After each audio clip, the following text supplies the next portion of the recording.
Greetings and salutations, everyone. This is Penwink, and welcome to the 600 subscriber special. And if any of you ever watch my channel, which is I have checked my preview video for the trailer, which had only gotten 5 views because of my bad sharings and all that, because I'm not good at getting the word out. But, ow, my skull. Sorry. But yeah, this is my first ever attempt at a lore video on a, well, very not commonly seen game called Adventure Quest. And if any of you are old enough, who were nerdy enough or older, or probably old enough to know the original game, such as myself, you would all know that it has quite the hell of a world. And I mean hell of a world, I mean hell, it was insane. But for the sake of this topic, we are just going to go over the land itself, the world of lore. So yes, this is basically the lore of lore. And Artix Entertainment is quite known for their puns. Trust me, ask Artix von Krieger. Now let's get started, shall we? The world of lore, which the world of Adventure Quest takes place in, well, the old Adventure Quest universe does, it is quite unique and is overshadowed by a lot of the bigger titans when it comes to world building, popularity, and everything else, such as World of Warcraft, Star Wars, and the Elder Scrolls series. And well, that's kind of a shame because this world is quite unique in on itself, if you ask me. Now let's get on. The world of lore was created by the goddess, give me a moment, the goddess Lorthinia, and the elemental lords using the Engine of Creation, which is an artifact that we don't know much about. Well, I don't anyway, because I haven't really seen it before in any quest lines that I've played, and I've played quite a bit of them. But the lore itself is one of many worlds in the old universe, because in older quest lines and in modern quest lines, we've been able to go to other worlds. Being examples of... actually, no, we'll skip the examples of this one, because I don't remember much of them.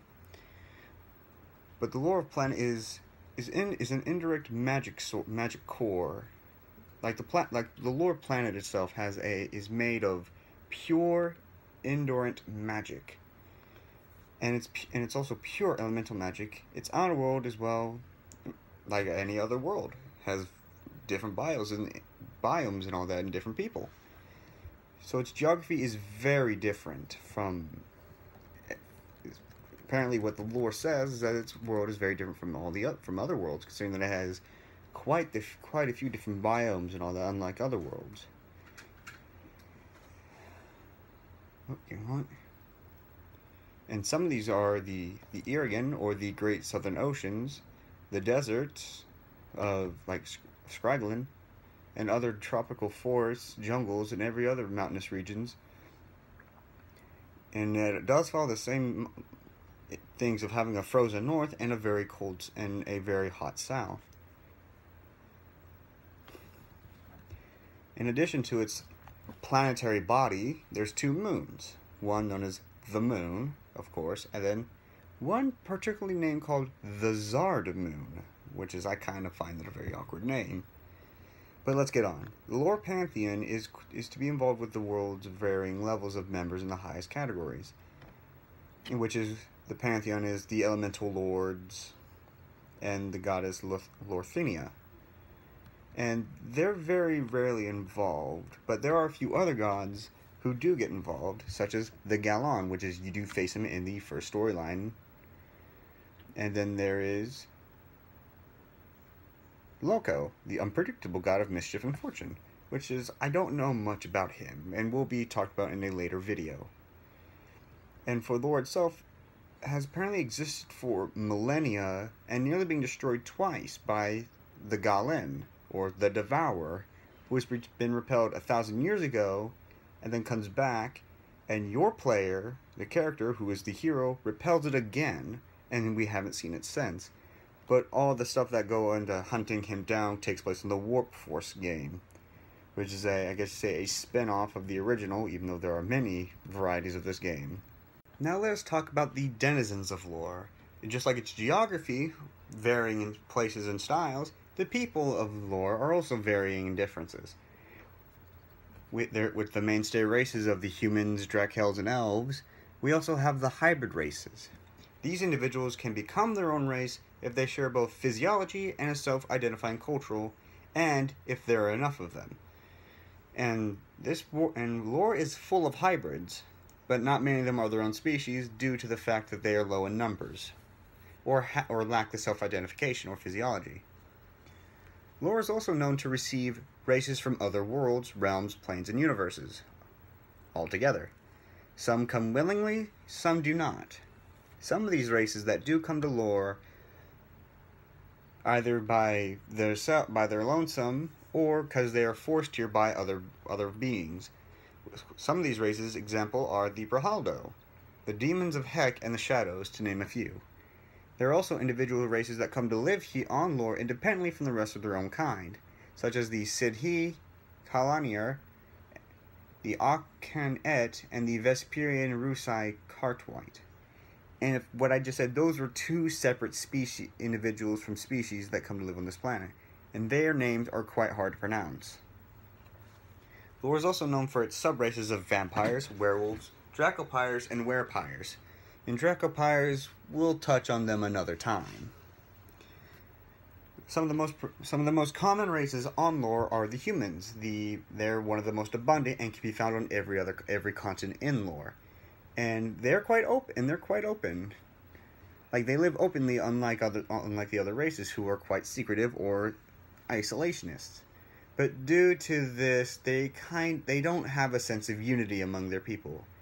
Instead, they've formed several kingdoms and other city-states that run independently from each other and are usually peaceful with one another. But they have warred against each other every now and then for obvious reasons that I'll get into on another time. And then we shall go to the Drakel and the Silarii. They are two species. They same the same home species, like home and common ancestor, but are two separate groups but identify as one. They are technologically, magically more advanced than any other species in the world.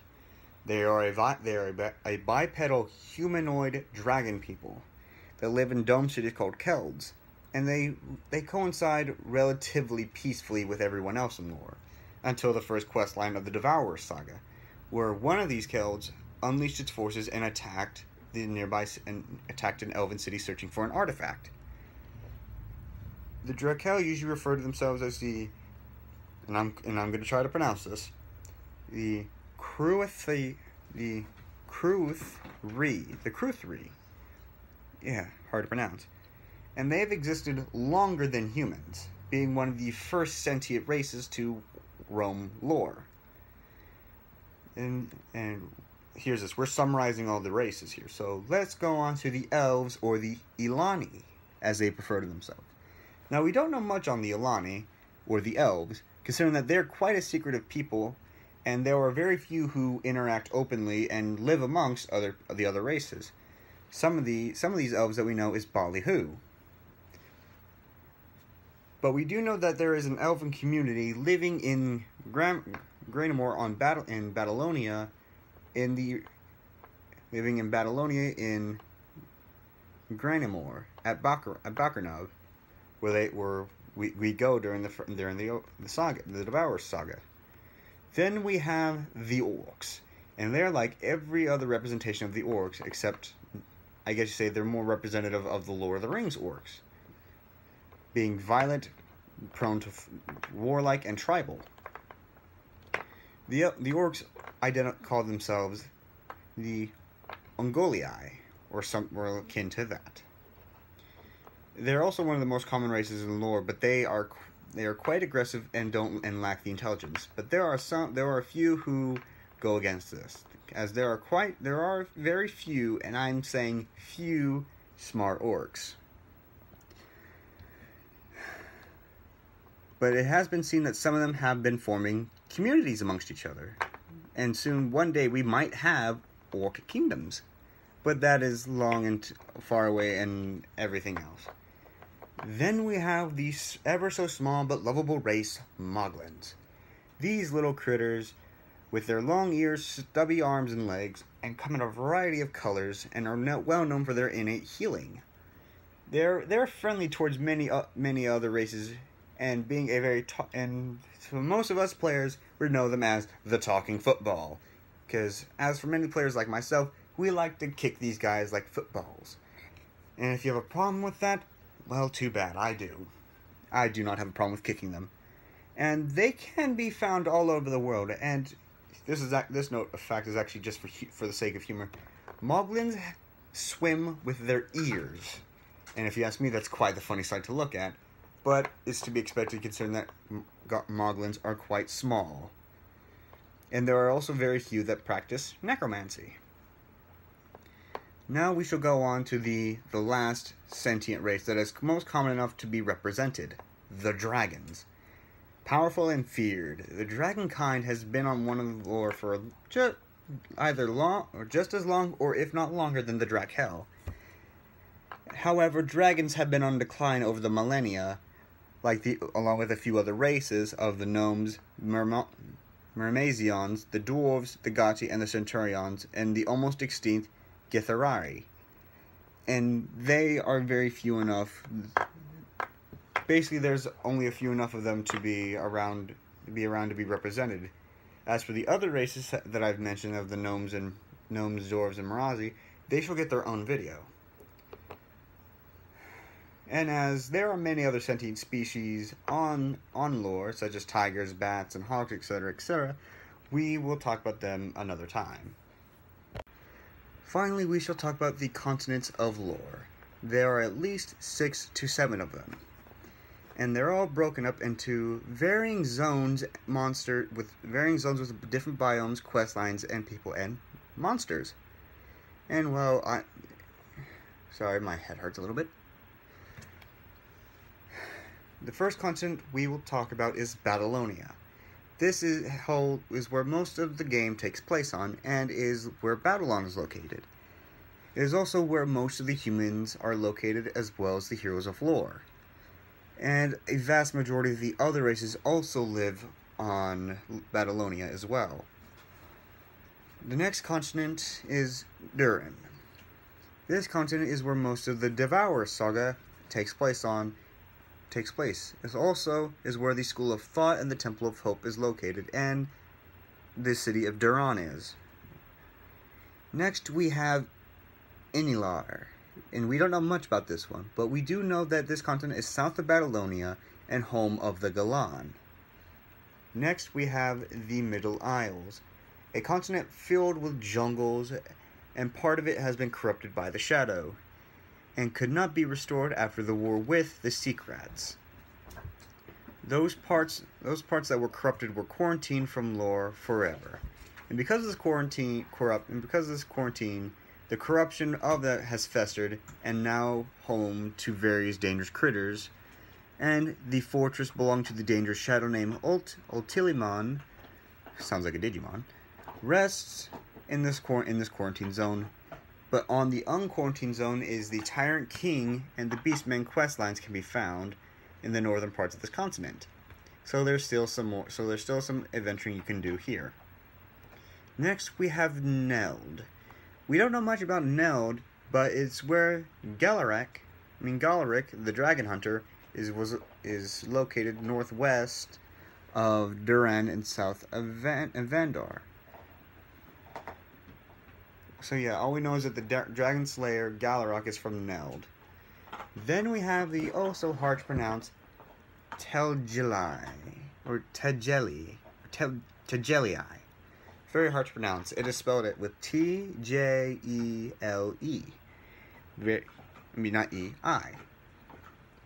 It was originally part of Inilar, but the Galan ripped it from Inilar because of its hostility and corruption. He could not uncreate it,